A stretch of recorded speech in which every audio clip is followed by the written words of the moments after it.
Hello student, मैं सनी आप सभी का कुमार क्लासेस के ऑनलाइन पोर्टल पे एक बार फिर से स्वागत करता हूँ। चलिए स्टूडेंट, हम लोगों ने पिछला लेक्चर जो आपको रिकॉर्डर दिया था उसमें क्या किया था, सारी मशीनों का जिक्र कर दिया था। ठीक है, यानी हम लोग क्या किए थे, मुश्किल से 45 या 50 मिनट में हम लोगों ने मशीन के पूरे फार्मूले का रिविज़न कर लिया था। ऐसे फार्मूले जो अधिकतर पूछे जाते हैं या फिर जिन पर क्या होता है न्यूमेरिकल आस्क किए जाते हैं। ठीक है, ज़्यादा डीप में नहीं पढ़ना है, फिलहाल बेसिक लेके चलना है क्योंकि न्यूमेरिकल हम लोग को स्ट्रॉन्ग करना है, इसलिए फार्मूलों का रिवीजन कराया जा रहा है। उसके साथ साथ जो थ्योरी वाले पॉइंट है उसको हम लोग क्या कर रहे हैं, थ्योरेटिकली या फिर क्या हो रहा है मुंह से बोल कर उसको क्लियर कर ले रहे हैं। ठीक है बाबू, ये चीज़ सही था। तो उसी से रिलेटेड उसका एक और सीरीज़ आगे बढ़ा रहे हैं हम लोग। अब क्या करें, बेसिक इलेक्ट्रिकल करने की पूरी कोशिश कर रहे हैं। 45 से 50 मिनट में क्या करेंगे हम लोग, पूरी बेसिक इलेक्ट्रिकल को ख़त्म कर देंगे।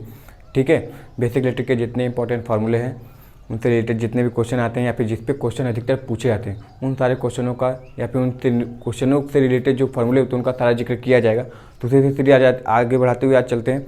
तो क्या कीजिएगा, पहले अगर चैनल पर नए होंगे तो सब्सक्राइब कर लीजिएगा, इसको ज़्यादा से ज़्यादा लोगों में शेयर कीजिएगा और इसको लाइक कर दीजिएगा। ठीक है, जब शेयर करेंगे तो क्या होगा, इसका सभी लोग लाभ उठा पाएंगे। ठीक है, नहीं फिर वही रहेगा तो फिर कि बस हमें को पढ़ना है तो फिर कोई दिक्कत नहीं, मगर शेयर करेंगे तो आप को फ़ायदा होगा। ठीक है बाबू, तो इसको शेयर कर देना। तो चलो सीरीज स्टार्ट करते हैं। देखो बेसिक से उठाते हैं हम। देखो पहला क्विक रिवीजन चल रहा है बस फार्मूले का, बेसिक इलेक्ट्रिकल का। ठीक है, तो देखो जब हम शुरुआत में चलते हैं तो हमको पहले मिलता है Q बराबर NE, यानी चार्ज कितना होगा, कोई ऑब्जेक्ट उस पर कितना चार्ज होगा वो कैसे डिपेंड करते हैं, हम लोग कैसे डिफाइन करते हैं इलेक्ट्रॉन पे कितने आवेश होते हैं। तो हमको पता है बेसिक है कि इलेक्ट्रॉन पे जो आवेश होते हैं -1.6 × 10⁻⁻19 कूलम होते हैं। ठीक है, ये सबको याद होगा। प्रोटॉन में लेते हैं तो बस पॉजिटिव लग जाता है और मास उस केवल चीज़ें वो सब चीज़ें थ्योरेटिकली वो याद करना है। मगर फॉर्मूले देखो, Q बराबर क्या होता है, NE होता है। ये क्या है, नंबर ऑफ इलेक्ट्रॉन है, कितने इलेक्ट्रॉन है और इलेक्ट्रॉनों पे कितना आवेश है। अगर वो दोनों चीज़ हमको पता चल जाए तो हम Q की उस ऑब्जेक्ट पे या फिर उस वस्तु पे उस निकाय पे कितनी आवेश हम ये पता कर सकते हैं। और इसकी यूनिट बाबू होती है कूलम, कूलम होती है। ठीक है, चलो अब उससे आगे थोड़ा बढ़ते हैं। अगर कोई उस पर आवेश बह रहा है या फिर कोई आवेश है तो उस पर कितना चार्ज लगेगा या फिर कितना करंट बहेगा, ये निकालने के लिए हम क्या करते हैं, I बराबर Q/T करते हैं। यानी दिए गए समय में कितना आवेश उस पर क्या हो रहा है, बह रहा है, या फिर कितने टाइम के हिसाब से कितने उस पर आवेश आ रहे हैं, उसी को क्या कहते हैं हम, करंट बोलते हैं। ठीक है, तो I बराबर Q/T होता है, या Q की जगह जैसे कि हम N/E पढ़े हैं तो NE/T कर देंगे तो हमारा क्या निकल जाएगा, उस निकाय से या फिर उस कंडक्टर से उस सड़क से बहने वाली धारा का मान पता चल जाएगा। इसकी यूनिट बाबू हम किस में दिखाते हैं, एम्पियर में दिखाते हैं। ठीक है, चलो नीचे आते हैं। अब जैसा कि हम जान गए करंट और विभव कभी भी अलग नहीं हो सकते।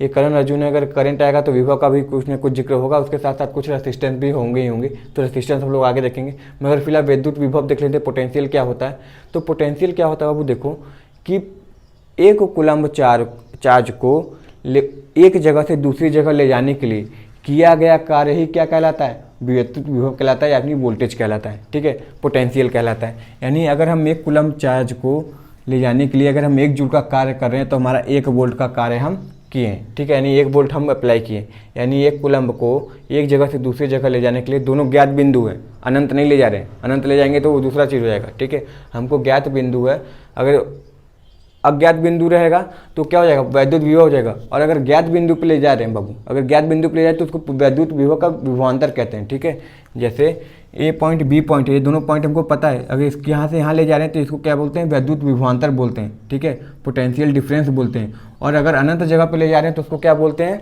विभव बोलते हैं। यानी एक कूलम्ब चार्ज को एक जगह से अनंत जगह ले जाने के लिए किया गया कार्य क्या कहलाता है, 1 वोल्ट कहलाता है बाबू। ठीक है, याद रखना है। तो यूनिट क्या हो जाएगी, ऊर्जा की क्या होती है, जूल होती है, और कूलम्ब की तो जानते ही हो C कूलम्ब होता है। यानी 1 वोल्ट बराबर 1 जूल पर कूलम्ब होता है। कभी कभी ऑप्शन पूछ लेता है कि ये बताओ कि इनमें से कौन सा वोल्टेज की यूनिट नहीं है, तो न्यूटन मीटर फलाना ढिमकाना सारी चीज़ देते हैं। तो हमको 1 जूल पर कूलम्ब करना है, जूल पर कूलम्ब करेंगे यानी वो भी 1 वोल्ट के बराबर होता है बाबू। ठीक है, चलो जैसे करंट अर्जुन की बात करते हैं, ये दोनों आ गए तो रेसिस्टेंस आएगा ही आएगा।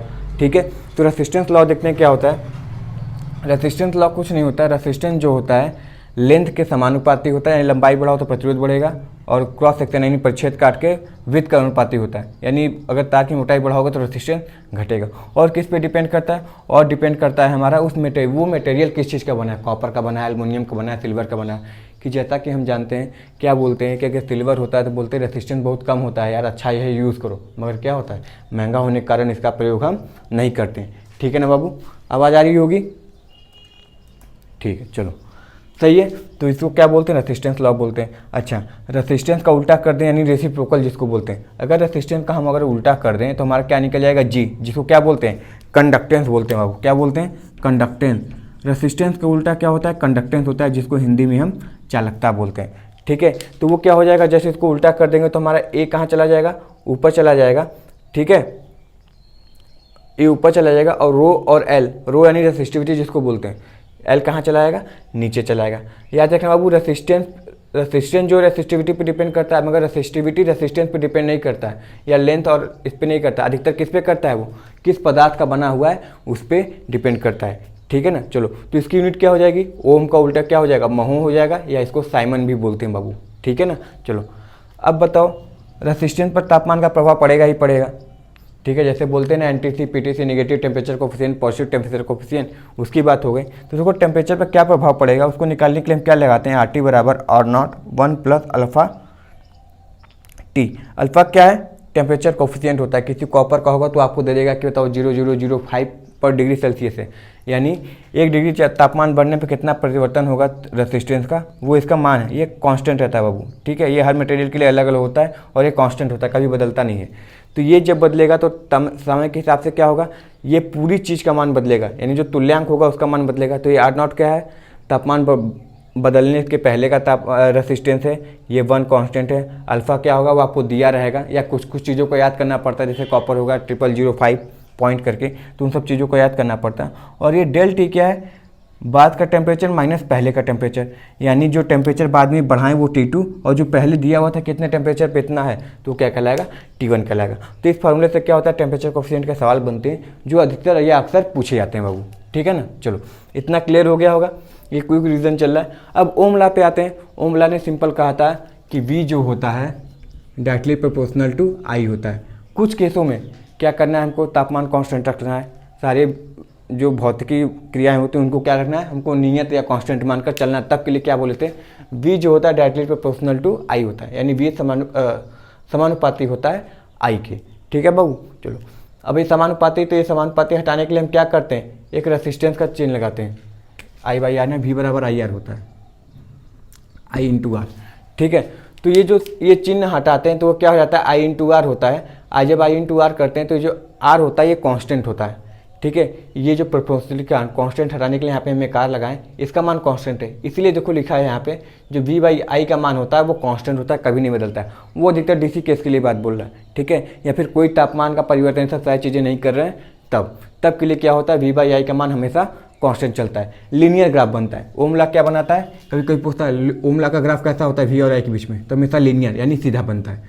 ठीक है बाबू, ये चीज़ याद हो गया, या फिर ये चीज़ रिवीजन हो गया। चलो अगला देखते हैं, पावर क्या होता है। पावर शक्ति ही होती है, हमको पता है P बराबर VI होती है, या इसको चेंज कर देते हैं तो I² R हो जाता है, या और बदल देते हैं तो V²/R होता है। इसकी यूनिट क्या होती है, वॉट होती है। ठीक है, यूनिट क्या होती है, वॉट होती है। अब ये क्या है, एनर्जी है,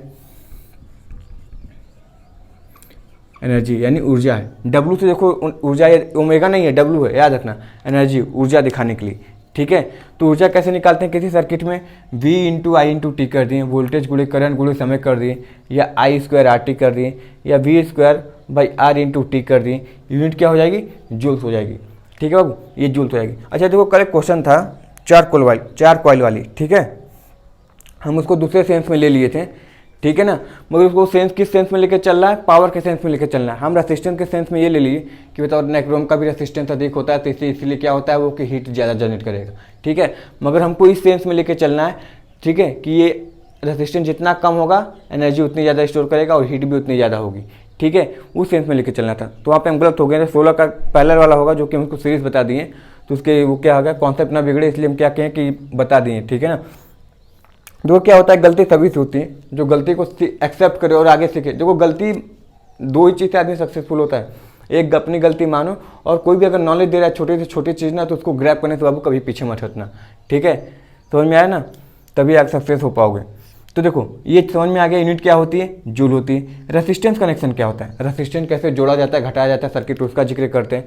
तो अगर देखो सीरीज में होगा तो क्या होगा, सीरीज में मतलब क्या है, देखो ये पॉजिटिव है तो ये नेगेटिव है, फिर दूसरे का पॉजिटिव इसका नेगेटिव, यानी दूसरे का छोर पहले का सिरा, दूसरे का छोर पहले का सिरा, ऐसे कर करके क्या कहते हैं हम निकालते हैं सीरीज में जोड़ देते हैं। तो जोड़ने का तरीका क्या होता है, सिंपल होता है, सारे को जोड़ते चले जाओ और जो इसका तुल्यांक आएगा इसमें जो सबसे बड़ा होगा उससे भी अधिक आएगा। और यही अगर पैरेलल में देखते हैं तो क्या होता है, देखो इसका सिरा तो इसका भी सिरा, इसका अंतिम सिरा तो इसका भी अंतिम सिरा रहेगा बाबू, ठीक है, एक साथ जुड़े रहेंगे, ठीक है।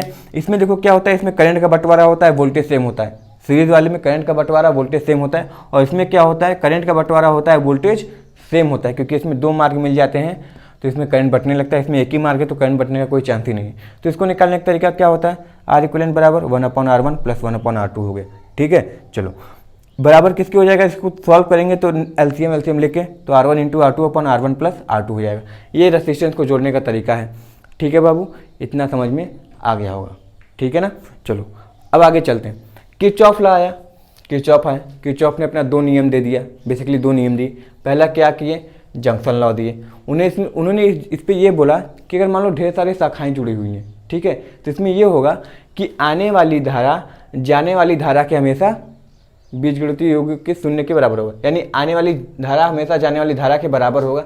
या फिर ये करें कि इन दोनों को जोड़ दें, बीजगणितीय योग कर दें, तो उनका हमेशा सम क्या होगा, 0 के बराबर होगा। यहाँ पर देखो I1 I2 आने वाली धारा है तो एक साथ जोड़ दिए, और जाने वाली धारा के बराबर है, इसलिए I3 + I4 हो गया। ये किस सिद्धांत पे काम करता है, तो ये आवेश संरक्षण के सिद्धांत पे काम करता है। याद रखना, बहुत पूछता है, आवेश संरक्षण के सिद्धांत पे काम करता है, ठीक है। दूसरा क्या आया, दूसरा नियम क्या दिया किरचॉफ ने, केवीएल दिया, लूप दिया, मेश दिया, एनालिसिस दिया, ठीक है। इनमें से किसी पे भी नाम पे आ सकता है, कोई दिक्कत वाली बात नहीं होगी, ठीक है बाबू। चलो एक छोटा सा सर्किट बनाया जिसमें वोल्टेज लगा हुआ है, R1 लगा हुआ है, R2 लगा है, और इसमें से बहने वाली धारा हमारे क्या है, I है, ठीक है। तो अगर यहाँ पे हम देखेंगे, अगर यहाँ पे केवीएल लगा दें, ऐसे लगा दें, तो देखो माइनस से, याद रखना, जब माइनस से प्लस जाते हैं तो वोल्टेज हमेशा प्लस में लेते हैं, माइनस से प्लस जाएंगे तो प्लस, और प्लस से माइनस आएगा तो उल्टा ले लेंगे। और ये हमेशा धारा जो वोल्टेज ड्रॉप होता है हमेशा माइनस में लिखते हैं, तो I1 × R1 - I × R2। यानी इसमें देखो अगर इसको सॉल्व करेंगे तो हम क्या निकलेगा, V बराबर उस साइड सारे प्लस हो जाएंगे, यानी जो हम पूरा वोल्टेज दिए थे वो पूरा इसमें ड्रॉप के बराबर ही निकलेगा, जो कि रियल बात है। जितना वोल्टेज देते हैं कहीं ना कहीं लोड में जाकर पूरा ड्रॉप ही होता है और पूरे सम उसके सम के बराबर होता है। ये किस सिद्धांत पर काम करता है, तो ये काम करता है बाबू ऊर्जा संरक्षण के सिद्धांत पे कार्य करता है, ठीक है, सही है, ऊर्जा संरक्षण के सिद्धांत पर कार्य करता है। ये 2 चीज़ बहुत इंपॉर्टेंट जो क्वेश्चन पूछे जाते हैं, ठीक है ना। चलो अगला क्वेश्चन है वेटस्टोन ब्रिज। वेटस्टोन ब्रिज क्या होता है, एक ऐसी युक्ति होती है जिससे हम क्या करते हैं, मीडियम रेसिस्टेंस को मापने का काम करते हैं, जिसमें क्या होते हैं 4 शाखाओं में क्या होते हैं, PQRS रेसिस्टेंस लगे होते हैं। इसमें से किसी एक अननोन रेसिस्टेंस होता है, वो कोई एक अननोन रेसिस्टेंस यानी अज्ञात रेसिस्टेंस होता है, उसी का मान निकालना होता है, जो कि मीडियम रेंज का रहेगा हमेशा, ठीक है, क्योंकि मीडियम रेंज के लिए ही लगाते हैं। एक बीच में गैल्वेनोमीटर लगा होता है, ठीक है। ये गैल्वेनोमीटर बस ये बताएगा कि करंट की दिशा किस तरफ है, वो मापेगा नहीं कि करंट कितना है, बस ये बताएगा किस दिशा में बह रहा है। अगर करंट इस दिशा में होगा तो डिफ्लेक्शन इधर होगा, और अगर करंट इस दिशा में होगा तो डिफ्लेक्शन इधर होगा, जस्ट उल्टी दिशा में होता है, ठीक है। तो अगर बैलेंस कंडीशन होगा बाबू ना, बैलेंस कंडीशन होगा, बैलेंस कंडीशन मतलब P/Q का रेशियो R/S रेशियो के बराबर हो, या फिर P × S बराबर Q × R होगा। तो अगर ये दोनों आपस में, ये रेशियो और ये वाला चीज़ दोनों आपस में अगर बाबू सेटिस्फाई कर रहे हैं, ठीक है, संतुष्ट कर रहे हैं, तो गैल्वेनोमीटर में बहने वाली धारा का मान 0 हो जाएगा, जो अधिकतर पूछता है, ठीक है। इसका मान जो हो जाएगा, I का मान 0 हो जाएगा, जो अधिकतर पूछता है। वेटस्टोन ब्रिज में यही इंपॉर्टेंट है। अगर बाबू बैलेंस नहीं हुआ तो क्या करेंगे, बैलेंस नहीं हुआ तो क्या कर सकते हैं, कुछ नहीं कर सकते। फिर क्या करेंगे, डेल्टा समझकर, इसको डेल्टा समझ कर बाबू फिर हमको इसको सॉल्व करना पड़ेगा। डेल्टा है तो इसको स्टार में करके सॉल्व करना पड़ेगा। आप लोग में उतना नहीं देगा, वेटस्टोन ब्रिज है तो बैलेंस ही करके देगा, ठीक है। तो ये चीज़ याद रखना। आई होप इतना समझ में आया होगा, सही है, ये इतना चीज़ हो गया, ठीक है। अभी आगे की चीज़ें भी बहुत सारी चीज़ें देखनी है, ठीक है ना। चलो आगे की भी चीज़ हम लोग देखेंगे।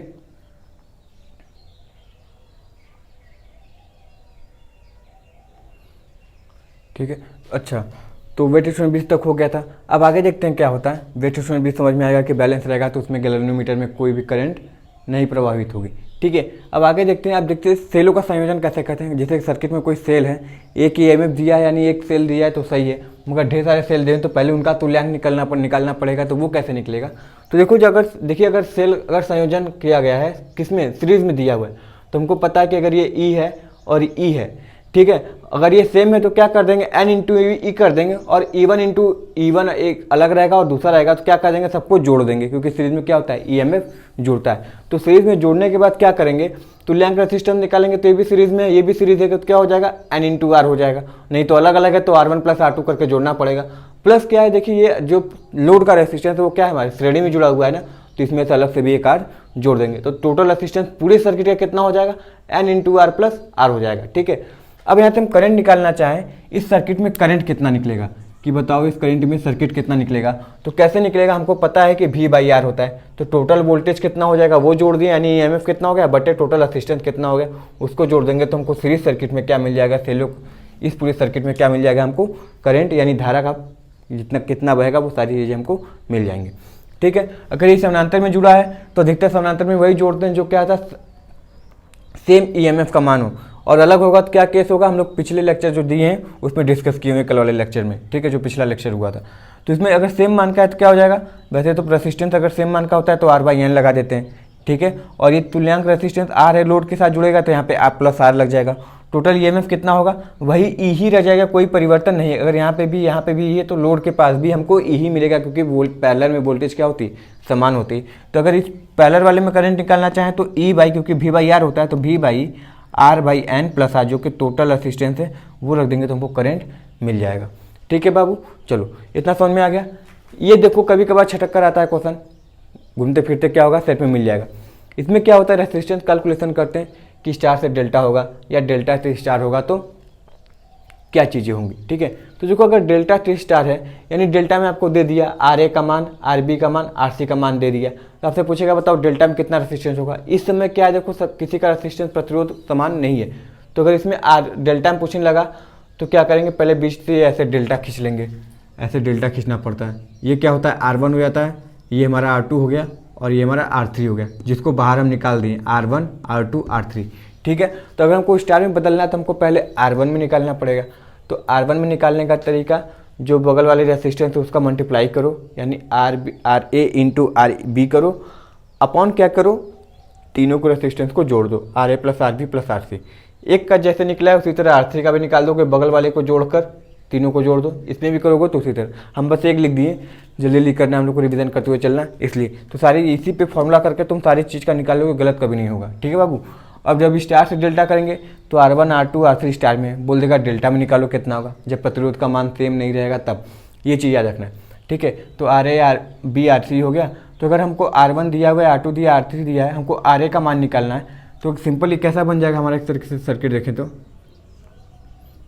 ये पे R1 है, ये R2 है, R3 है। RA निकालना है तो क्या करेंगे, इसके जस्ट बगल में क्या है, अंदर R1 है, R2 जो इसके साथ जुड़ा हुआ है RA के साथ, यही दो छोर जुड़े हुए हैं, तो R1 प्लस R2 कर दिए, प्लस इसी को गुणा करके बटे जो अंतिम जो पीछे भाग रहा है, R3 वाला पीछे भाग रहा है ना, उसको R3 से भाग दो, तुम्हारा क्या होगा, स्टार से डेल्टा में बदल जाएगा, कोई दिक्कत नहीं होगा। अब देखो क्या होता है, कभी कभी सिंपल सवाल पूछता है, जो अधिकतर पूछता है कि जब प्रतिरोध समान है तब पूछता है कि डेल्टा में इतना है तो स्टार में कितना होगा, या स्टार में इतना है तो डेल्टा में कितना होगा। तो डेल्टा में अगर R है तो स्टार में बदलने के बाद R/3 हो जाएगा, और अगर स्टार में R है तो डेल्टा में बदलने पे क्या हो जाएगा, 3R हो जाएगा बाबू। ठीक है। ये चीज़ याद रखना, जब क्या हो, रेजिस्टेंस समान हो, सभी में क्या हो, रेजिस्टेंस बराबर हो तब। ठीक है बाबू, तब ऐसे सॉल्व करते हैं। ठीक है। अब हम लोग अपने नेक्स्ट टॉपिक पे मूव करते हैं। होता है कुलम्ब्स लॉ। कुलम्ब्स एक साइंटिस्ट हुए थे, उन्होंने क्या दिया था, उस प्रकृति के बारे में बताया था, अगर दो कुलम्ब एक साथ हो, दो आवेश या तो प्लस माइनस या माइनस माइनस या प्लस प्लस एक साथ हो, प्लस प्लस होगा तो विकर्षण, माइनस माइनस होगा तो विकर्षण, और दोनों अपोजिट होंगे तो आकर्षण होगा। ठीक है। तो जो आकर्षण होगा उसका जिक्र इन्होंने किया था कुलम्ब्स लॉ में। क्या किया था कि उस आवेश का गुणनफल बटे उसके दो कुलम्ब के बीच में दूरी कितनी है, अगर वो हमको पता चल जाए तो उसके बीच में लगने वाला आकर्षण बल भी हम ज्ञात कर सकते हैं। यानी Q1 इंटू Q2 करेंगे तो समानुपाती, यानी इन दोनों का जो गुणनफल होगा बढ़ेगा तो फोर्स बढ़ेगा, और उसके बीच की दूरी जाहिर सी बात है, उसके बीच की दूरी बढ़ेगी तो क्या होगा, उसके बीच लगने वाला आकर्षण बल भी क्या हो जाएगा, कम हो जाएगा बाबू। ठीक है। तो अब ये इतना चीज तो समझ में आ गया कि कब किससे कम होगा किससे ज़्यादा होगा। वो अब वो मान कैसे निकलेगा, वो चीज़ निकालने के लिए उन्होंने क्या किया, ये प्रोपोर्शनलिटी कांस्टेंट है, इसको क्या किया, हटाया, तो यहाँ पे K लगाया। ठीक है। अब K का मान कितना है, देखो 1/4 pi epsilon not. Epsilon not को अगर 8.85 10⁻12 फैरेड पर मीटर, याद रखना फैरेड पर मीटर बहुत पूछता है, ये यूनिट किसकी है, परमिटिविटी की है, ठीक है, विद्युतशीलता की यूनिट है, ठीक है।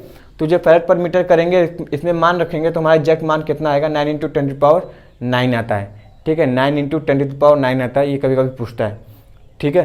तो इससे भी इसमें भरेंगे तो इसका मान ये निकल कर आएगा, तो 9 × 10⁻9 Q1 × Q2/d² निकल जाएगा। इससे हम आसानी से मान क्या कर सकते हैं, निकाल सकते हैं, ठीक है।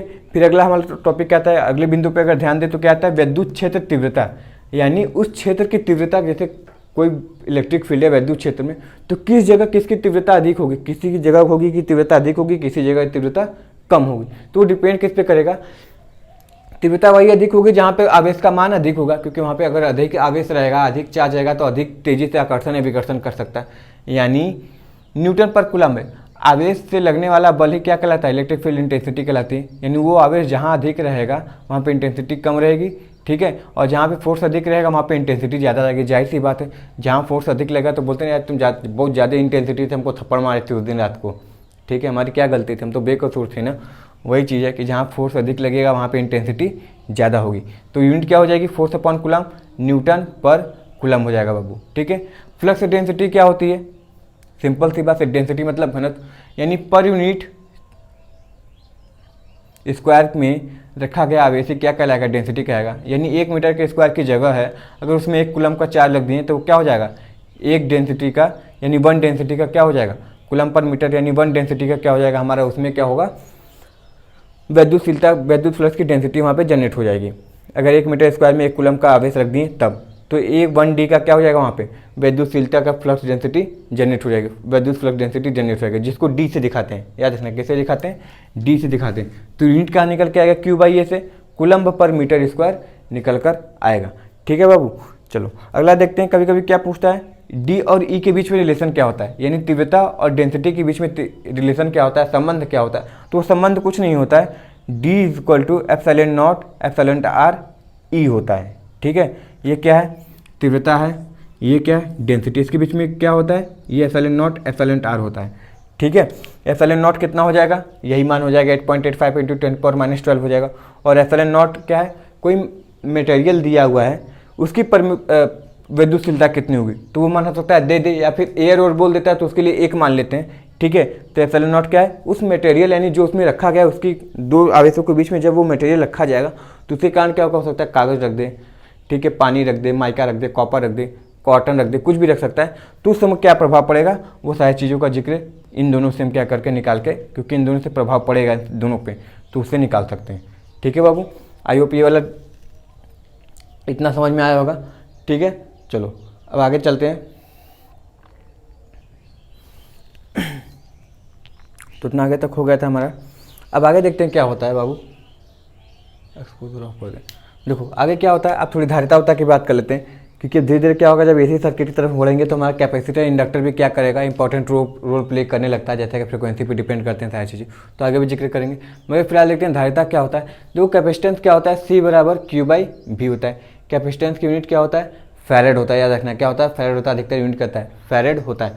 तो C = Q/V दिखाते हैं, Q/V यानी इससे यूनिट क्या बनाता है, कूलम्ब पर वोल्ट भी यूनिट बन जाता है। C/V दिखा देते हैं यहाँ पे, कैपेसिटेंस समझोगे, कूलम्ब पर वोल्ट इसकी यूनिट हो जाती है, ठीक है। धारिता निकालने की एक और तरीका है, ε0 εr A/D, ये क्षेत्रफल है, यानी प्लेट का कैपेसिटेंस के लिए क्या होता है, 2 प्लेटें लगती है, तो उस प्लेट का एरिया कितना है और उन 2 प्लेटों के बीच में दूरी कितनी है, इस पर भी डिपेंड करता है कैपेसिटर का मान। और उसमें बीच में लगा हुआ डाइलेक्ट्रिक मटेरियल, यानी जिसको क्या बोलते हैं, परमिटिविटी जो होती है, हाउ फास्ट इलेक्ट्रॉन उसमें से पास कर सकते हैं या नहीं कर सकते हैं, उसके लिए क्या होता है, ε0 का मान आगे देख लिए, और ये मीडियम होता है ε0r, ठीक है, और r क्या होता है, मीडियम होता है। तो यूनिट, इसकी भी यूनिट क्या हो जाती है हमारे बाबू, फैराड हो जाती है, ठीक है। चलो अब इसको भी सीरीज पैरेलल में जोड़ना पड़ता है।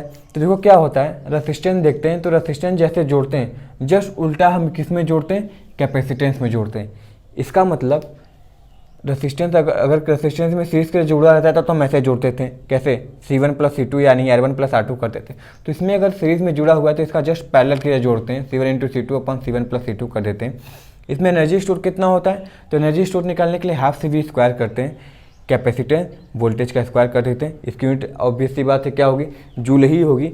ठीक है, टाइम कांस्टेंट कैसे निकलता है, आरसी होता है। ये टाइम कांस्टेंट क्या होता है कि उस कैपेसिटर को फाइनल वैल्यू का 63.3% या 63.7% चार्ज होने में कितना समय लगेगा, वही उसका क्या होता है, टाइम कांस्टेंट होता है बाबू। ठीक है ना। और t बराबर 5 आरसी पे क्या होता है, कैपेसिटर फुल्ली चार्ज होता है। फुल्ली चार्ज का मतलब लगभग 99% चार्ज हो जाता है। ठीक है, फुल्ली चार्ज में 5 गुना कर देते हैं आरसी का, तो फुल्ली चार्ज का टाइम निकल जाता है हमारा। और इसको अगर पैरेलल में जोड़ते हैं तो सीरीज की तरह, रेसिस्टेंस के सीरीज की तरह क्या हो जाएगा, C1 + C2 हो जाएगा। इतना यहाँ पर देख लेते हैं। फिर वही इंडक्टेंस भी आएगा। इंडक्टेंस की यूनिट क्या होती है, हेनरी होती है, यानी इंडक्टर। ठीक है, हेनरी होती है। हेनरी निकलता कैसे, N5/I होता है, जिसको हेनरी दिखाते हैं। ठीक है, किससे दिखाते हैं बाबू, हेनरी दिखाते हैं इंडक्टेंस की यूनिट। ठीक है, इसको अगर सीरीज में जोड़ेंगे तो जैसे सेम टू सेम रेसिस्टेंस जुड़ता है उस तरह जुड़ेगा, और जैसे पैरेलल में रेसिस्टेंस जुड़ता है उसी तरह यहाँ पे भी रेसिस्टेंस जुड़ता है। बस केस किस में बदलता है, इसमें बदलता है। इसकी एनर्जी स्टोर कितनी होगी, ½ Li² होती है, ½ Li इंडक्टेंस, और उसमें करंट कितनी बह रही है, ½ Li² से क्या होता है, हम उसकी एनर्जी स्टोर उसमें निकाल सकते हैं। यूनिट फिर जूल होगी। यहाँ पे टाइम कांस्टेंट की बात करें तो L/R होता है, और यही 5L/R करते हैं तो फुली चार्ज कितना होगा फाइनल वैल्यू का, यहाँ पे भी उसी मीटर से निकालेंगे।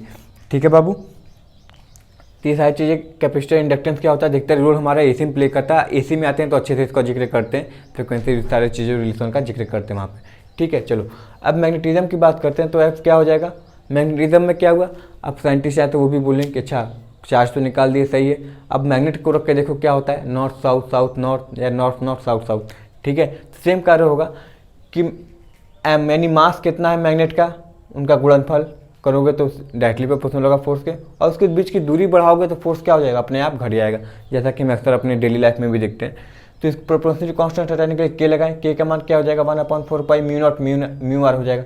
μ0 का क्या हो जाएगा, फ्री स्पेस यानी एयर परमिटिविटी है। ठीक है, वैक्यूम की 4π × 10⁻⁷ हेनरी पर मीटर, ये याद रखना, हेनरी पर मीटर। ठीक है, ये परमिबिलिटी होती है। वो जो क्या था फैरेड पर मीटर, वो परमिटिविटी थी, विद्युतशीलता था, ये चुंबकशीलता है। ठीक है, परमिबिलिटी बोलते हैं। हेनरी पर मीटर इसकी यूनिट हो जाती है।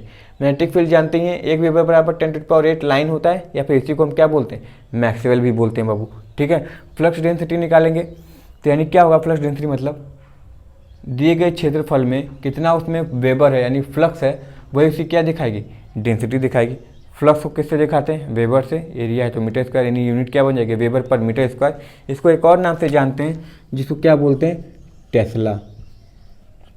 एलन मस्क वाली टेस्ला नहीं जो कार बनाते हैं, ये वाली टेस्ला, साइंटिस्ट हुए थे टेस्ला। ठीक है, चलो चुंबकीय क्षेत्र तीव्रता H है, इसको कैसे दिखाते हैं, Ni/L से दिखाते हैं। ठीक है, Ni/L से दिखाते हैं। इसकी यूनिट क्या होती है, एम्पियर टर्न पर मीटर होता है।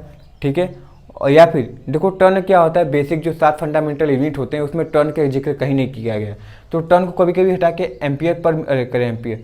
एम्पियर पर मीटर भी लिखेगा तो कोई गलती वाली बात नहीं है। एम्पियर पर मीटर भी क्या होगा, इसी की यूनिट कहलाएगी। ठीक है, चलो B तथा H के बीच की संबंध क्या होता है, B μ0 μr/H होता है। μ0 कितना होता है, ये हो जाता है, और μr उस मटेरियल का जो उसमें दिया रहेगा, एयर दे दे, कॉपर दे दे, पेपर माइका कुछ भी दे, उसकी वैल्यू वहाँ पे वो दे देगा। तो B बराबर μ0 μr/H, ये फ्लक्स डेंसिटी है और ये इंटेंसिटी है। तो यहाँ से इसका रिलेशन निकल जाएगा। ठीक है बाबू, तो यहाँ पे हम लोगों ने इतना जिक्र कर लिया। अब अधिक तरफ अब हम लोग क्या देखने वाले हैं कि इलेक्ट्रिक सर्किट में ये होता है तो उसमें क्या होगा, तो उसको मुंह से बोलकर जो इंपॉर्टेंट फार्मूले होते हैं, जैसे रिलक्टेंस सबका फार्मूला अधिक पूछता है, तो उसको भी अभी हम लोग जिक्र करने वाले हैं। ठीक है बाबू, चलिए आगे देखते हैं। अब इससे बात करते हैं कि एम्पियर्स आए थे तो उन्होंने क्या जिक्र किया था कि कोई कंडक्टर है तो उसमें अगर उसमें करंट फ्लो हो रहा है और कोई दूसरा कंडक्टर है, अगर कोई पोल्स भी है, अगर कोई मैग्नेट है या फिर कोई दूसरा उसके बगल में कोई कंडक्टर जा रहा है, तो उसके कारण क्या होता है, कोई ना कोई फोर्स क्या होता है एक दूसरे कंडक्टर पर लगाते हैं। तो फोर्स कैसे निकलता है, F बराबर BIL होता है। B क्या है, मैग्नेटिक फ्लक्स डेंसिटी है, I क्या है, करंट, और L क्या है, उस चालक की लंबाई है। तो उससे क्या हो सकता है, इन तीनों का गुणनफल कर देंगे तो हमको क्या निकल जाएगा कि उस धारावाही पे अगर कोई चालक है उसमें अगर करंट फ्लो हो रहा है तो उस पर कितना फोर्स लग रहा है उसका जिक्र हम कर सकते हैं, निकाल सकते हैं। ठीक है, तो यूनिट क्या हो जाएगी, फोर्स निकाल रहे हैं तो न्यूटन हो जाएगा। यहाँ पे साइन थीटा भी लगता है, मगर साइन थीटा फिर लेने लगते हैं तो वो फ्लक्स के रिस्पेक्ट में ले लेते हैं कि अगर बगल से फ्लक्स निकाले, जैसे मैग्नेट है तो उसका फ्लक्स होगा तो उसके समान लंबवत है कि पहला रहे समानांतर है, उस चीज़ पर जिक्र करके निकालते हैं बाबू। ठीक है, चलो तो फोर्स निकल जाएगा। अब आते हैं मैग्नेटिक सर्किट में एमएमएफ क्या होता है। एमएमएफ का सिंपल मतलब होता है मैग्नेटोमोटिव फोर्स। जैसे उसमें ईएमएफ होता है ना, इलेक्ट्रोमोटिव फोर्स यानी विद्युत वाहक बल, इसी तरह इसमें ये होता है चुंबकीय वाहक बल होता है। ठीक है, तो एमएमएफ क्या होता है, जैसे वहाँ पे भी बराबर क्या दिखाते थे हम, अगर इलेक्ट्रिकल की बात करें तो भी बराबर IR दिखाते हैं। सिमिलरली इसमें दिखाते हैं एमएमएफ बराबर आई। जैसे वहाँ पे फ्लक्स होता है, यहाँ पे जैसे फ्लक्स है उसमें करंट होता है, यहाँ पे जैसे रिलक्टेंस है वहाँ पे क्या होता है, रेसिस्टेंस होता है। तो यहाँ पे एमएमएफ मतलब ईएमएफ है, भी बराबर IR। इसी तरह यहाँ पे एमएमएफ बराबर आई यानी फ्लक्स, आर मतलब रिलक्टेंस हो गया। ठीक है, तो एमएमएफ बराबर क्या हो जाएगा, फ्लक्स की यूनिट क्या होती है, वेबर होती है, रिलक्टेंस की यूनिट क्या होती है, एम्पियर टर्न पर वेबर होती है। ठीक है, अब देखो यहाँ से वेबर वेबर हम काट दें, अगर यहाँ से वेबर और यहाँ पे बटे हुए तो वेबर कट जाएगा। अगर वेबर कट जाएगा तो क्या पे आएगा, NI आ जाएगा, जो कि एम्पियर टर्न निकल कर यहाँ से केवल आएगा एम्पियर टर्न, यहाँ से एम्पियर टर्न आ जाएगा। रिलक्टेंस एक्चुअली होता क्या है, रिलक्टेंस वो गुण होता है जिससे क्या होता है, आसानी से कोई भी चीज़ फ्लक्स पास नहीं करने देता बाबू। ठीक है ना, वो फ्लक्स पास होने का यानी आसानी से क्या होता है कि मैग्नेट होने का विरोध करता है, क्योंकि जब फ्लक्स गुजरेगा वहाँ से तभी क्या हो सकता है, EMF इंड्यूस हो सकता है। तो उस चीज़ का वो क्या करता है, रिलक्टेंस विरोध करता है, जिसको S से दिखाते हैं। तो S बराबर क्या हो जाएगा, L/μ0μr A हो जाएगा। μ0 फिर वही वैल्यू चलेगी 4 पाई × 10⁻⁷ हेनरी पर मीटर हो जाएगा, और यहाँ पे μr चल रहा है, मटेरियल क्या रखा हुआ है, बट A। तो इसकी यूनिट क्या हो जाती है बाबू, रिलक्टेंस की एम्पियर टर्न पर वेबर हो जाती है।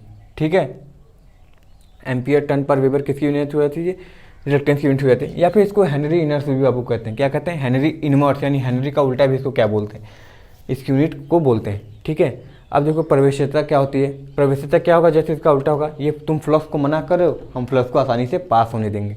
चलो देखते हैं कितना दम है तुम। तो देखो रिलक्टेंस क्या होता है, अब परमियंस क्या होता है, 1/, रिलक्टेंस हो जाएगा।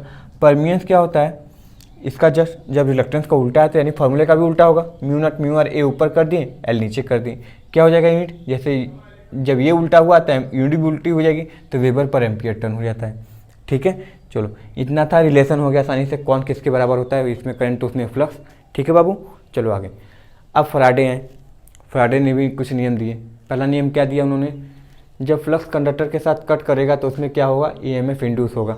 ठीक है, पहला चीज़ जान गए, मगर वो इंड्यूस EMF कितना होगा हमको पता भी तो चलना चाहिए ना, हम परिमाण पर विश्वास रखते हैं, साइंस वाले स्टूडेंट है, परिमाण पर विश्वास रखते हैं। सेकेंड हो जाएगा तो क्या हो जाएगा, सेकेंड वही बोले कि कितना होगा, उसमें कितनी टर्न है, d∅dt हो जाएगा। फ्लक्स के चेंज में कितना परिवर्तन हो रहा है, नंबर ऑफ टर्न कितने, और ये माइनस साइन लगा देते हैं, माइनस ये लेंज आके लगा देते हैं, एमिल लेंज पूरा नाम था, इन्हीं के क्या थे, शिष्य थे। तो उन्हें बोला सर जी आप सही तो निकाले मगर ये गलती कर दिए, ये जो फ्लक्स, ये जो EMF इंड्यूस हुआ है ये उसी का विरोध करेगा जिसके कारण ये जनरेट हुआ, यानी फ्लक्स के कारण जनरेट हुआ तो EMF उसी का क्या करेगा, विरोध करने लगेगा। तो माइनस साइन बस इसी का दिखाता है, विरोध का। ठीक है, लेंज लॉ किस पे काम करता है, ऊर्जा संरक्षण के सिद्धांत पर कार्य करता है, ये चीज़ याद रखना है बाबू। ठीक है, स्वप्रेरण होता है, स्वप्रेरण मतलब खुद की प्रेरणा के कारण, खुद के इंडक्टेंस के कारण अपना फ्लक्स लगाएं और अपने पे क्या किए, EMF इंड्यूस कर लिए, वो क्या हो गया, स्वप्रेरण हो गया बाबू। ठीक है, तो E बराबर -L/di/dt हो जाता है, इसको याद रखना, L/di/dt, यानी एक तरीके से इंडक्टेंस क्या होता है, याद रखना, इंडक्टेंस चेंज इन करंट का, करंट में होने वाले परिवर्तन का विरोध करता है, कौन, इंडक्टेंस। ठीक है, यूनिट क्या हो जाएगी, L बराबर N∅I हो जाएगा, या फिर इसको N² रिलक्टेंस भी कहते हैं, N² रिलक्टेंस भी कहते हैं, इस पर बहुत न्यूमेरिकल बनता है। ठीक है, N² रिलक्टेंस याद रखना। ठीक है बाबू, म्यूचुअल इंडक्टेंस क्या होता है, जैसे यहाँ पे L लगा है, यहाँ पे M लगा देंगे तो म्यूचुअल हो जाएगा, di/dt, ये भी तो है इंडक्टेंस जो करंट के चेंजिंग का क्या करेगा, विरोध करेगा। ठीक है, अब देखो कोफिशिएंट कपलिंग क्या होता है, कोफिशिएंट कपलिंग बताए थे बाबू कि मान लो एक ये कॉइल है, एक ये कॉइल है, इसका फ्लक्स तुम अपने पे काट रहे हो, ठीक है, मगर तुम इस पर भी तो कुछ प्रभाव डालोगे। ठीक है, तो वो प्रभाव कितना डालोगे, या फिर तुम यहाँ से अगर फ्लक्स जनरेट किए तो तुम कूद कर इस पर कितना जा रहे हो, तुम इस पर क्या प्रभाव डालोगे, वही क्या कहलाता है, कपलिंग, यानी युग्मन होता है ना। युग्म मतलब क्या होता है, जोड़ा होता है, जोड़े के कारण क्या होता है, एक दूसरे पे क्या प्रभाव पड़ रहा है, वही कपलिंग से निकालते हैं। तो K बराबर M√L1 × L2, दो L1 L2 जो दिए हुए हैं उनका मान म्यूचुअल इंडक्टेंस दिया जाएगा, कितना जा रहा है उतना जा रहा है, तो उसे क्या कर सकते हैं, कोफिशिएंट कपलिंग निकाल सकते हैं बाबू। ठीक है, चलो अब हम क्या आते हैं, मैग्नेटिज्म खत्म हो गया, अब लास्ट चैप्टर हम लोग का बेसिक क्या बचा है, क्या, AC सर्किट। देखो क्या मेजरिंग इंस्ट्रूमेंट में क्या है, अधिकतर आप लोग को इंस्ट्रूमेंट से पूछे जाते हैं सवाल, बस इसका यूज़ क्या होता है, कैसे होता है, यूनिफॉर्म होता है, नॉन यूनिफॉर्म होता है, तो उस पर उतने फार्मूले पे क्वेश्चन बेस्ड क्वेश्चन नहीं आते हैं। ठीक है, फॉर्मूले बेस्ड क्वेश्चन नहीं आते हैं, और आते भी है तो बस वही का दो आता है कि रेंज बढ़ाने वाला घटाने वाला, तो जिसको भी हम बता देंगे।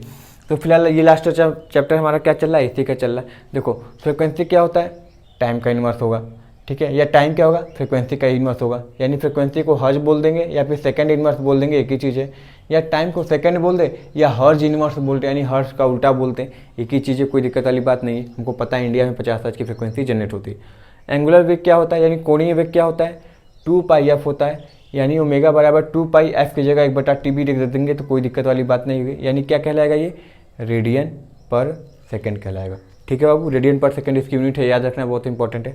देखो अधिकतर साइनसोइडल वेव का पूछता है, इसलिए साइनसोइडल वेव लिख रहे हैं, और वैसे चार्ट देखोगे तो बहुत सारे हैं, ठीक है, अधिकतर साइनसोइडल वेव पूछता है इसलिए उसी का बना दे रहे हैं, ठीक है।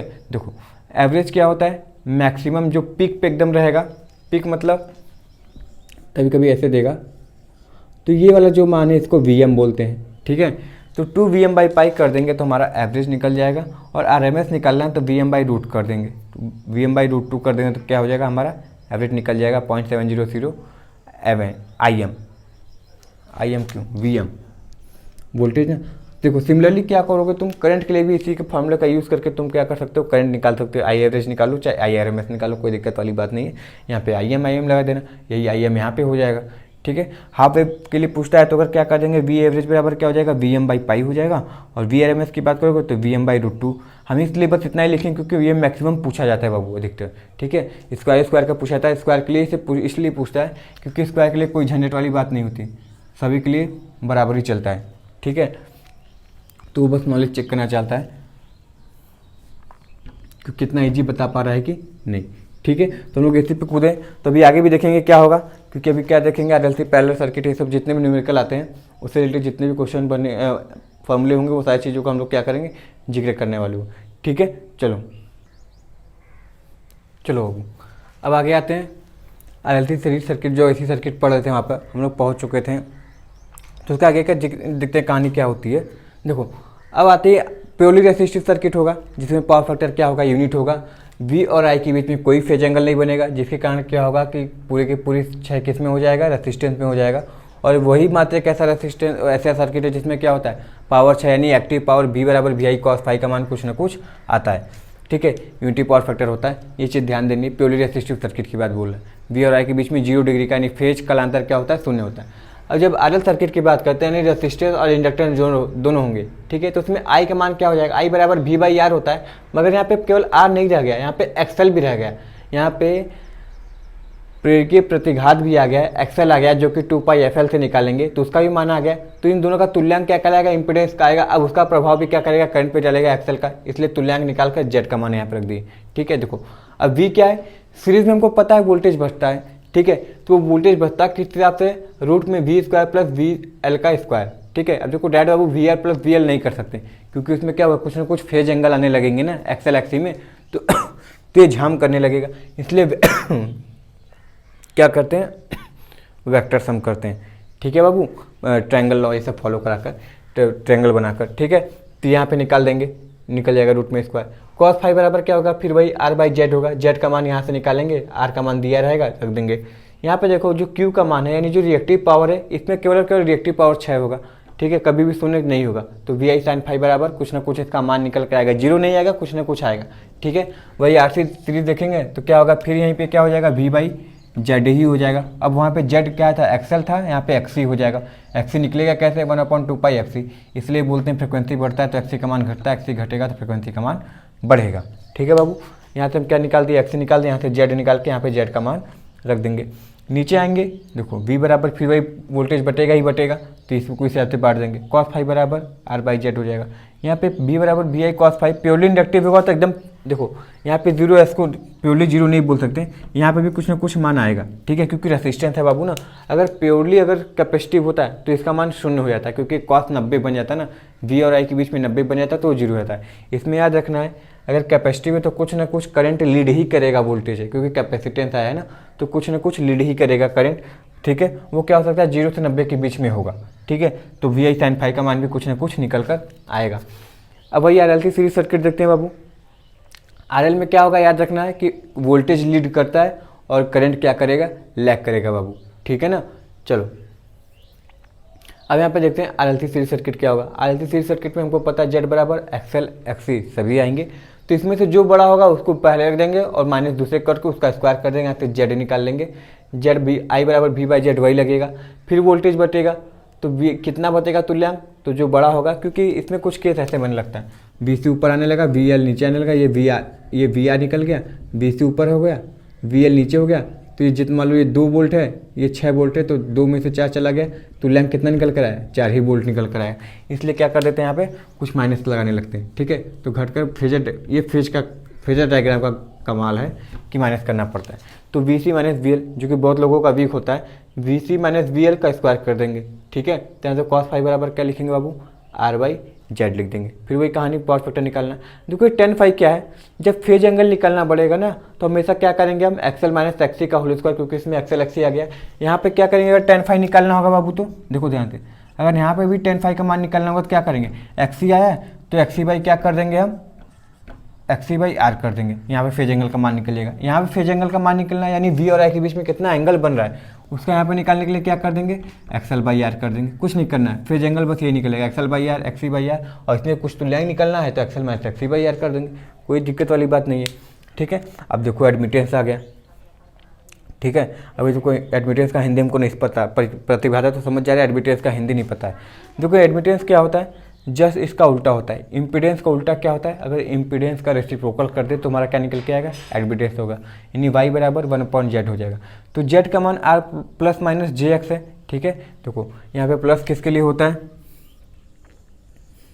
इंडक्टिव, और माइनस किसके लिए होता है, कैपेसिटिव के लिए होता है। और यहाँ पे जस्ट इसका उल्टा हो जाएगा, प्लस किसके लिए हो जाएगा, कैपेसिटिव के लिए, और माइनस किसके लिए हो जाएगा, इंडक्टिव के लिए। जस्ट उल्टा चलने लगेगा। देखो इसलिए अगर यहाँ पे प्लस है तो यहाँ पे माइनस लगा दी, यहाँ पे माइनस है तो यहाँ पे प्लस लगा दी।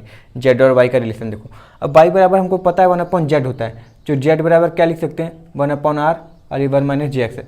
तो 1/r हमको पता है क्या होता है बाबू, जी होता है, कंडक्टेंस होता है ना। देखो जेड इतना लिखें, वाई बराबर 1/z होता है, तो 1/z है तो इसको ऐसे लिख सकते हैं ना, 1/r प्लस माइनस 1/jx, ऐसे कर दिए बाबू।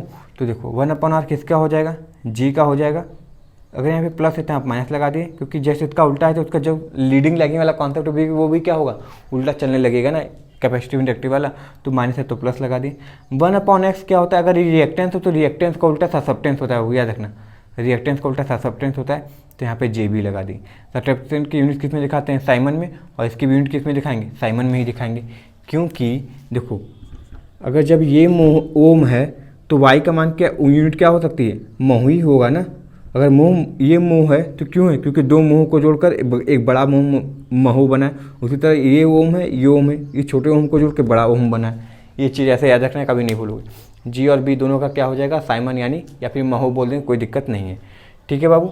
चलो यहाँ पे इसको हटा दें या रहने दें, रहने देते हैं, याद कर लोगे, ठीक है, सही रहेगा, मोह है, ठीक है। चलो अब सीरीज रेजोनेंस सर्किट में आते हैं, क्योंकि रेजोनेंस होगा, ठीक है। रेजोनेंस वह फ्रिक्वेंसी जिस पे एक्सएल एक्सी का मान बराबर होगा वो क्या कहलाएगा, रेजोनेंस कहलाएगा। अच्छा बताओ बाबू, अगर एक्सएल एक्सी का मान बड़ा है तो एक्सएल माइनस एक्सी 0 हो जाएगा, 0 का स्क्वायर करेंगे तो क्या हो जाएगा, ये हटा दिए यहाँ से। इसको करने के बाद अगर हम यहाँ से इसको हटा दिए, ठीक है, इसको हटा दिए तो आर का स्क्वायर, तो ये स्क्वायर रूट को खा जाएगा, इसको हटा के क्या कर देंगे, इसको रूट को खा जाएगा। तुम्हारा बच्चा क्या, जेड बराबर आर बता, जेड बराबर आर लिख दी, ठीक है। पावर फैक्टर क्या होगा, यूनिटी होगा, क्योंकि प्योरली रेसिस्टिव सर्किट एक तरीके से ये हो गया। तो प्योरली रेसिस्टिव सर्किट में क्या होता है, पावर फैक्टर यूनिटी होता है, क्योंकि वी और आई के बीच में कोई एंगल नहीं बना है, तो कॉस 0 का मान क्या हो गया, 1 हो गया, ठीक है बाबू। चलो कॉस फाई बराबर आर बाई जेड, देखो जेड बराबर आर हमें यहाँ पे निकला है, तो आर बाई आर क्या हो गया, 1 हो जाएगा, यानी पावर फैक्टर क्या हो गया हमारा, 1 निकल कर चला आएगा।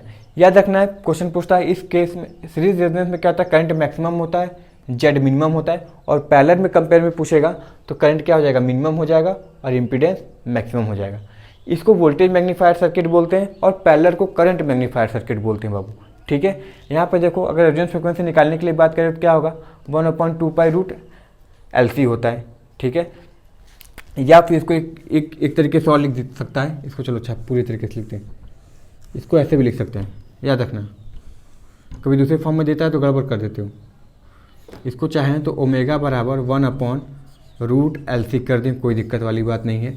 या फिर FR बराबर 1/2 पाई रूट LC, तब भी कोई दिक्कत वाली बात नहीं, क्योंकि बाबू ये 2 पाई FR है ना, तो 2 पाई कहाँ होगा, नीचे ला देंगे, FR यहीं पे छोड़ देंगे, रूट LC, कोई दिक्कत वाली बात नहीं। चलो अब क्वालिटी फैक्टर क्या होता है, क्वालिटी फैक्टर बताए होंगे, लेक्चर देखना है AC में।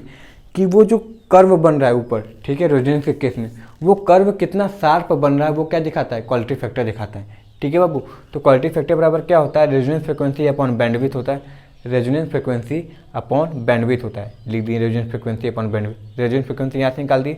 बैंडविड्थ निकालने का तरीका बाबू क्या होता है, R/L होगा। इंडक्टिव सर्किट है तो XC/L लिखोगे, ठीक है। कैपेसिटिव सर्किट है तो XC/R लिखोगे, जो भी होगा उस हिसाब से तुमको लिखना पड़ेगा, ठीक है, ये चीज़ करना पड़ेगा, सही है। R/L बैंडविड्थ निकालने का तरीका होगा। चलो अब जिस हिसाब से सर्किट होगा तो तुम कन्वर्ट करते जाए, कोई दिक्कत नहीं। क्वालिटी फैक्टर क्या होता है, 1/√LC होता है, किसमें, सीरीज के लिए। अगर पैरेलल में देखोगे तो क्या हो जाएगा, ये R ऊपर चला जाएगा और C/L हो जाएगा। पैरेलल में पूछेगा क्वालिटी फैक्टर बताओ तो क्या लिखोगे, R√C/L लिखेंगे, ठीक है बाबू। इतना चीज़ होता है इसमें, आई होप समझ में आ गया होगा। ये इतना सीरीज के लिए, सीरीज अधिकतर पूछता है और इसी पे सवाल आते हैं बाबू, ठीक है। कहीं डायग्राम बना के उल्टा पूछेगा तो कहीं उल्टा से सीधा पूछेगा, मगर करना यही है, ठीक है बाबू। चलो इतना हो गया। अब देखो मेजरमेंट में कुछ पूछता है तो मेजरमेंट का वो जो शंटिंग सीरीज वाला होता है उसको बता देते हैं, क्योंकि वो इंपॉर्टेंट है। फिर इसके बाद लगभग क्या हो जाएगा, हम बेसिक के पूरे थ्योरी कंप्लीट कर लेंगे। आई होप हम लोग 45 से 50 मिनट में इसको कंप्लीट भी कर लेंगे। चलो अब अपने अगली स्लाइड पे आते हैं। देखो इस स्लाइड में क्या है, पावर फैक्टर फार्मूला बहुत इंपॉर्टेंट है, क्योंकि पावर फैक्टर फार्मूला क्या होता है, कभी कभी ये चीज़ नहीं याद होता है, कन्फ्यूजन बहुत ज़्यादा होता है, ठीक है। तो अगर आपको पावर फैक्टर फार्मूला याद हो तो आप क्या करेंगे, आसानी से क्या हो सकता है, किसी भी रेंज का बोले या कोई मान भी दे दे तो आप क्या कर सकते हैं, पावर फैक्टर निकाल सकते हैं। अब ये 701 वाट मीटर 700 रीड कर रहा है, फिर एक वाट दूसरा वाट मीटर 1100 रीड कर रहा है, तो अब बताइए क्या आप कन्फ्यूजन नहीं हो पाएंगे या फिर कॉन्सेप्ट लगाने में आपको दिक्कत होगी। तो क्या अगर फॉर्मूला याद हो तो आप आसानी से क्या करते हैं, किसी का भी पावर फैक्टर निकाल सकते हैं। तो फॉर्मूला क्या होता है, tan phi बराबर √3 W1 - W2 upon W1 + W2। इसका मतलब सिंपल ये है कि जो रीडिंग है जो अधिक रीडिंग है उसको पहले लिखूं, जो बाद की रीडिंग जो कम रीडिंग है उसको बाद में लिखूं माइनस करते समय, ठीक है। तो बचे रहोगे माइनस प्लस के चक्कर से। तो √3 W1 - W2 upon W1 + W2, तो हमको पावर फैक्टर ही निकालना है। तो tan इनवर्स देखो, tan phi मतलब जो एंगल निकला है वो कॉस एंगल पे रख दो, आपको पावर फैक्टर निकल जाएगा। यानी जो एंगल निकला है, देखो tan का एंगल है ना, तो tan इनवर्स यानी जो एंगल निकला है, यहाँ से कुछ एंगल निकलेगा, tan phi का कुछ मान आएगा, वो मान किसके बराबर, tan phi में किस एंगल के बराबर होता है वो यहाँ पे रखोगे, तो वही एंगल हमारे cos phi के लिए काम करेगा। देखो सिंपल अगर याद करना भी चाहें तो अगर दोनों की रीडिंग समान है, ठीक है, दोनों की रीडिंग समान है और पॉजिटिव है तो क्या हो जाएगा, यूनिटी पावर फैक्टर होगा। एक की रीडिंग 0 है और दूसरे की पॉजिटिव रीडिंग है तो क्या हो जाएगा, 0.5 पावर फैक्टर हो जाएगा। एक दूसरे की रीडिंग क्या है, इक्वल है और अपोजिट है तो क्या हो जाएगा, 0 पावर फैक्टर आने लगेगा। और एक की रीडिंग क्या है, निगेटिव तो है, एक निगेटिव एक पॉजिटिव, मगर इक्वल नहीं है तो क्या आ जाएगा, 0.5 से पावर फैक्टर कम आ जाएगा। वेरी वेरी बाबू इंपॉर्टेंट, इसको याद रखना, ठीक है। चलो अगर नेक्स्ट हम आगे मूव करते हैं तो देखते हैं कि अमीटर का रेंज कैसे बढ़ाया जाता है, क्योंकि बहुत क्वेश्चन पूछता है। तो देखो अमीटर का रेंज बढ़ाने के लिए हम शंट का प्रयोग करते हैं, यानी लो वैल्यू रेसिस्टेंस जैसे कि अधिकतर मैग्नीन का प्रयोग करते हैं, क्योंकि इस पर टेम्परेचर का प्रभाव बहुत कम पड़ता है। इसका प्रयोग पैरेलल में जोड़ते हैं, अमीटर के पैरेलल में लो वैल्यू के रेसिस्टेंस को जोड़कर हम क्या कर सकते हैं, रेंज को बढ़ा सकते हैं। फॉर्मूला कैसे निकलेगा, RSH बराबर R0, यानी RSH मतलब वो रेसिस्टेंस क्या होगा कि रेंज बढ़ाने के लिए हम कितने मान का रेसिस्टेंस हम लगाएंगे। तो देखो उसको निकालने का तरीका क्या होता है, R0 अपॉन M-1। R0 क्या है, पहले का जो दिया गया था कि इतने करंट को मापने के लिए इतने रेसिस्टेंस लगे हुए थे, तो बताओ इतने को मापने के लिए कितना रेसिस्टेंस लगाना पड़ेगा पैरेलल में, तो पहले वाला रेसिस्टेंस इनिशियल, ठीक है, शुरुआती। M-1 है, M क्या है, जो करंट बढ़ा रहा है और जो शुरुआत में करंट दिया गया है उसका रेशियो है ये M, ठीक है। करंट मैग्नीफिकेशन रेशियो है, करंट बढ़ाने का जो रेशियो है वो यहाँ से M निकल जाएगा। इस पर रखोगे सीधा सीधा आपको मिल जाएगा, और ये अधिकतर डायरेक्ट पूछता भी है, ठीक है। वोल्टमीटर की रेंज बढ़ाने की बात बोल रहा है तो मल्टीप्लायर को बोलते हैं। मल्टीप्लायर मतलब टेक्निकल वर्ड है, वो मल्टीप्लायर क्या होता है, अगर हाई रेसिस्टेंस को हम वोल्टमीटर के साथ श्रेणी में जोड़ देते हैं तो हम बोलते हैं कि वो मल्टीप्लायर कहलाता है, और इससे क्या होता है, वोल्टमीटर का रेंज बढ़ता है। फिर हम ऐसा कोई मटेरियल रेसिस्टेंस लगाए जाएंगे जिससे क्या हो, टेम्परेचर का प्रभाव उस पर नगण्य हो या ना के बराबर हो, ठीक है। तो देखो इसको निकालने का तरीका क्या होता है, RM R0 M-1। देखो यहाँ पे सीरीज में लगा हुआ है बाबू ना, इसलिए मल्टीप्लाई कर दिए, यहाँ पैरेलल में लगा है इसलिए बाई कर दिए, याद रखने का तरीका है, ठीक है। नहीं तो कभी क्या करोगे, इसका इसमें लिखा दोगे तो गड़बड़ हो जाएगा। अब फिर वही M क्या है, कितना वोल्टेज बढ़ाना है और दिया गया वोल्टेज क्या था, इसका रेशियो यानी वोल्टेज मैग्नीफिकेशन रेशियो ये है, तो R0 बराबर, और ये शुरुआती है तो R0 बराबर M-1 कर दोगे तो हमारा वोल्टमीटर का रेंज कैसे बढ़ेगा, ये सारी चीज़ निकल जाएगी, ठीक है बाबू। चलो हम लोग क्या है, मुश्किल से 4 या 5, 3 या 4 क्या होंगे स्लाइड में, 3 4 या 5 इस स्लाइड में क्या किए, सारे के सारे क्वेश्चन को क्या कर लिए हम लोग, डिस्कस कर लिए। क्वेश्चन सेंस के सेंस का मतलब उससे रिलेटेड जितने फार्मूले पूछे जाते हैं न्यूमेरिकल के क्वेश्चन के जितने भी फार्मूले होते हैं उनको लोग हम क्या कर लिए, हम लोगों ने डिस्कस कर लिया। ठीक है, तो आई होप ये सेशन भी पसंद आएगा आप लोगों को, क्योंकि क्या किया गया है 50 मिनट में स्लाइड बना कर क्या किया गया है, आपको सारे फार्मूले जो इंपॉर्टेंट है वो कवर कराया गया। बेवजह के फार्मूले नहीं लिए गए जो रेंज के बाहर हो। ठीक है, उतने ही ले दिए गए जो आप लोग के लिए इंपॉर्टेंट है। और ख़ासकर ये जो 10 दिन है या 12 दिन है, कुछ लोगों के लिए तो लगता है 6 ही 7 दिन है, तो इस 6-7 दिन में कि वो उसको पढ़ सकें। ठीक है, कि इतना भी पढ़ लिए तो कम से कम 100 में से 80-85% आराम से आपको न्यूमेरिकल इससे क्या हो जाएगा, कवर हो जाएगा, अगर पढ़ लेंगे अच्छे से, मन से पढ़ लेंगे तो। ठीक है, तो इसको क्या करना है आपको, इसको लाइक करना है, शेयर करना है, और चैनल पर नए होंगे तो इसको सब्सक्राइब करना है। ठीक है ना, इस स्लाइड के माध्यम से पढ़ाने से टाइम की बचत हुई है और आप लोगों को क्या हुआ है, ज़्यादा से ज़्यादा कंटेंट देने की कोशिश की गई है। ठीक है, क्योंकि हम लोग को ज़्यादा लंबा वीडियो नहीं बनाना है, कम से कम समय में क्या है ना, ज़्यादा चीज़ें पढ़ लेनी है हम लोग को। जैसे कि मशीन में था, कम समय में ज़्यादा चीज़ें हम लोग ग्रैब कर लिए थे। ठीक है, एक तरीके के रिवीजन हो गया।